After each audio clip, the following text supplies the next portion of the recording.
Salut à tous et bienvenue sur Crypto LFDM. Aujourd'hui, je suis en compagnie de Vincent Launay que vous pouvez voir juste ici. Et Vincent Launay, pour ceux qui ne le connaissent pas, eh bien c'est un trader et c'est notamment l'ex-président de Central Chart. C'est quelqu'un qui a énormément d'expérience dans le trading et notamment dans la crypto. Et aujourd'hui, on va faire des analyses ensemble. Et d'ailleurs, si ce format vous plaît, eh bien on continuera ainsi. Et d'ailleurs, Vincent compte faire pas mal de vidéos sur la chaîne avec moi. Et on fera un format où on parlera de trading et en même temps on parlera aussi de DeFi. Voilà, j'espère que ça vous plaira. Et aujourd'hui, à la carte, eh bien, vous avez le Bitcoin et vous avez l'Atom. Et on va voir ça ensemble tout de suite. Salut Julien, écoute, du coup, ex-Central Charts, aujourd'hui je suis trader et analyste indépendant, j'ai monté mon petit site et là je lance ma petite chaîne YouTube. On va analyser ensemble le Bitcoin et Atom comme tu as annoncé et on attaque tout de suite avec le Bitcoin. Alors dis-moi Vincent Launay, alors le BTC il va monter à 30K, c'est un bull trap, qu'est-ce qui va se passer? Est-ce qu'on va devenir riche ou pas? Allez dis-moi tout. Déjà la première chose à voir c'est, tout le monde se pose la question, est-ce qu'on est parti pour le gros bull run jusqu'au prochain halving? Est-ce que c'est le moment d'acheter pour ensuite aller viser les 60 000? Pour moi pas du tout. En fait si on regarde le graphique journalier, on est sorti d'un canal haussier, donc il y avait 1, 2, 3, 4 points de contact, et l'objectif de la sortie de cette figure, c'est simplement la hauteur du canal qui est rapportée au point de sortie. Donc en fait, finalement, on serait sur un retour vers le plus bas qui a été fait ici au 12 mai, donc vers les 25 800 $. Et si on l'espère, hein, enfin moi je suis tout cœur pour que le Bitcoin revienne aux 60 000 et 100 000 et ainsi de suite, hein, mais sinon l'autre objectif, ça pourrait peut-être d'aller chercher les 28 000 ou 30 000 $. Tout ça n'est valide tant qu'on reste au-dessus des 21 600 points. Enfin, 21 600 $. Là, on a eu un plus haut ici, un deuxième plus haut ici. Tant qu'on reste au-dessus des 21 600 $, on est bon. Mais après, quand je parlais de tout d'un coup que ça restait un trade à court terme, c'est parce que si on dézoome ce fameux graphique du Bitcoin, on n'a pas de tendance haussière encore. Hein. On a eu des plus bas ici en 2021, juillet 2021 des plus bas, les mêmes plus bas formés en mai 2022, tout ça a été enfoncé pour aller chercher les 20 000 points, enfin les 20 000 $. Il faudrait un retour au-dessus des 28 000, 30 000 $ pour enfin parler de tendance haussière sur le Bitcoin et ensuite envisager des plus hauts historiques et des records historiques. Bon, là pour l'instant, ça reste un truc de court terme pour les traders, les scalpers, pas si vous envisagez d'investir dans le Bitcoin. De toute façon, l'analyse technique, c'est pas fait pour ceux qui souhaitent simplement investir à long terme, c'est fait pour le trading, hein, clairement. Ah ben, l'investissement à long terme, clairement, celui qui achète aujourd'hui du Bitcoin, même là, il arrive sur les 24 000 $, ça reste pas cher, quoi. Hein. Enfin, si on a un horizon de placement à 2 ans, 3 ans, en gros, jusqu'au prochain halving, pour moi, on est sur des bons prix, hein.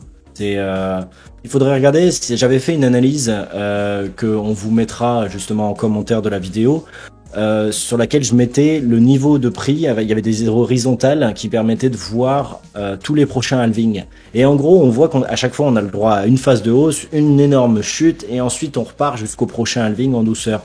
Et ben là, on a déjà eu la fameuse méga chute, le méga bloodbath qui était là. Donc bon, pour moi, c'est des prix pas chers quand on est à 24 000 $. Quand on investit à 2-3 ans, à moins que la crise réelle économique soit avérée et qu'on rentre vraiment dans la grosse récession et que les cryptos aussi en pâtissent. Mais sinon, c'est pas cher, hein, du 24 000 $. Ça empêchera pas, en fait, finalement, le Bitcoin de chuter s'il a envie d'y aller aux 14 000 $, 13 000 $ et plus bas. Mais peu importe, en fait, quand on a un horizon de placement à 3 ans, ou 4 ans, ou même plus, qu'on a acheté à ces prix, voilà, rendez-vous aux 100 000 pour en reparler, hein. Et tu pourras ressortir exactement ce discours-là quand on était aux 24 000 $ et que je disais c'est clair finalement en termes d'investissement. Tu te souviens quand même de la vidéo qu'on avait faite il y a 3 années de ça, où on avait dit BTC à 3 000 $, est-ce que tu te rappelles? Tu t'en rappelles? Oui, mais attends, c'était... Quand est-ce qu'il était aux 3 000 $? Attends, ça doit remonter à loin. C'était en 2017 ou 2018, je crois. Et à ce moment-là, tout le monde était désespéré à 3 000 $, je m'en souviens. Mais c'est toujours pareil, à partir du moment où il y a une chute brutale, là, c'est comme ce qu'on vient de voir. On est passé quand même de 60 000 à 20 000. Le cours a divisé par 3. Sur certains altcoins, il a même divisé par 10. Et franchement, ça dépend, c'est toujours pareil. C'est que si c'est de l'investissement qu'on fait, on a de super prix actuellement, quoi. C'est des prix d'entrée super intéressants. Donc, moi, j'invite tous ceux qui souhaitent découvrir les crypto-monnaies et investir pour la première fois dans les crypto-monnaies à y aller. Faut pas attendre de toute façon que les prix reviennent aux 60 000 dollars pour commencer à s'intéresser au Bitcoin. C'est maintenant quand il est à 24 000. Et puis tant pis, s'il veut shooter aux 12 000 et s'il veut shooter aux 10 000, vous aurez un prix, vous auriez pu en avoir 2 fois plus. Oui, mais en attendant, ça reste un bon prix, 24 000. Après, on peut dire ça in vite aeternam, hein. La personne qui aurait sorti ça aux 40 000, est-ce que c'est un bon prix? J'aurais peut-être pas été aussi explicite. Ouais, catégorique. Parce que entre 40 000 et 60 000, il n'y a pas une énorme marge de manœuvre. Mais là, on a un cours qui est divisé par 3. Et on a un halving qui est dans 2 ans.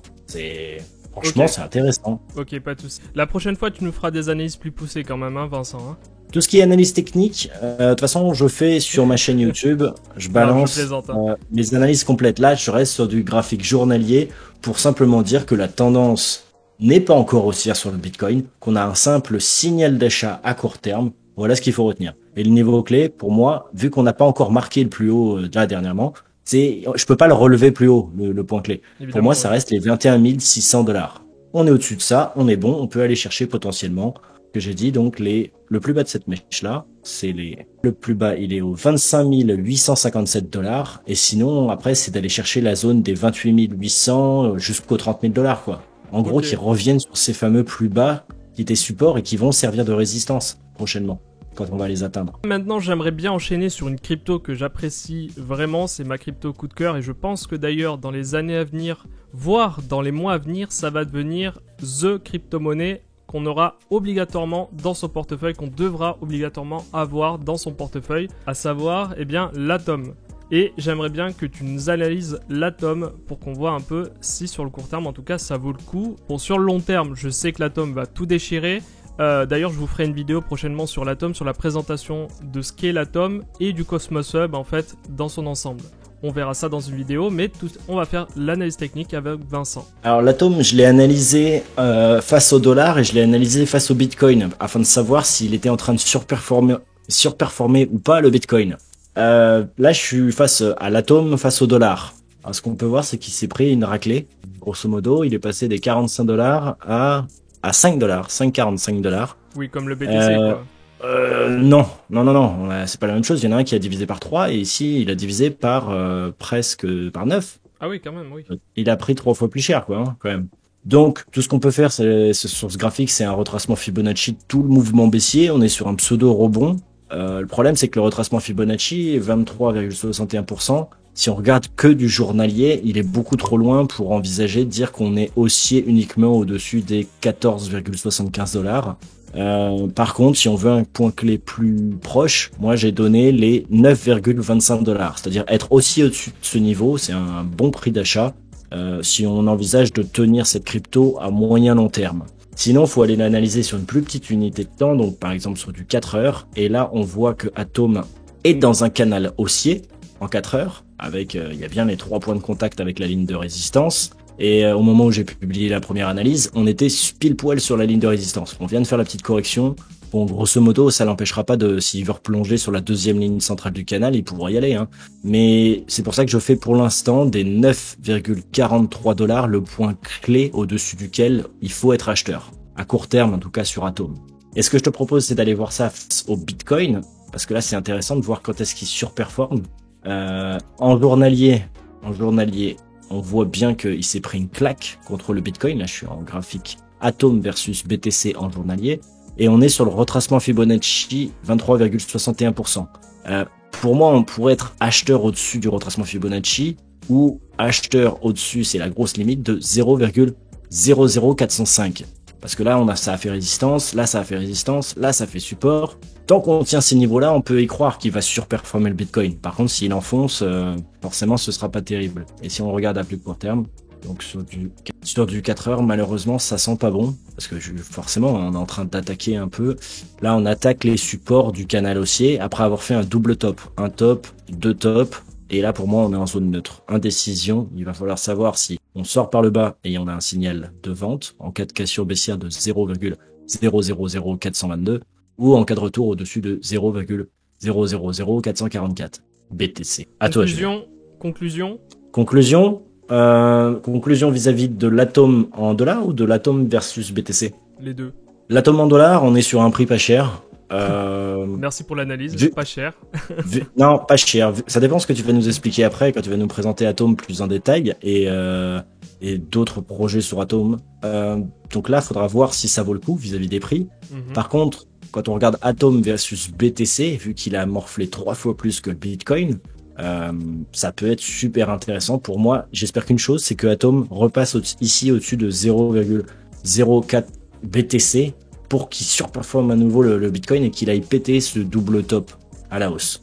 Et pour l'instant, patience, il va aller s'amuser un peu avec la ligne de support du canal et potentiellement il va même nous faire un signal de vente. Donc alors merci Vincent pour les analyses techniques. Comme vous avez pu le voir, on est au début du format qu'on est en train de lancer. Donc si c'est encore un peu brouillon, ne vous inquiétez pas, ça va pas durer très longtemps, c'est qu'on se rôde un peu. Et là maintenant, c'est la minute DeFi où je vous parle de mes investissements DeFi. Et on va voir ensemble, tout d'abord, les 2 investissements que j'ai choisis cette semaine. Cette semaine, je suis resté, comme ceux qui connaissent un peu, mes investissements. Vous savez que j'apprécie notamment l'Evmos et qu'actuellement il y a de très bons APR sur l'Evmos avec un Evmos qui est actuellement à 2$ et qui se maintient aux alentours de 2$. Donc ça reste très intéressant comme investissement.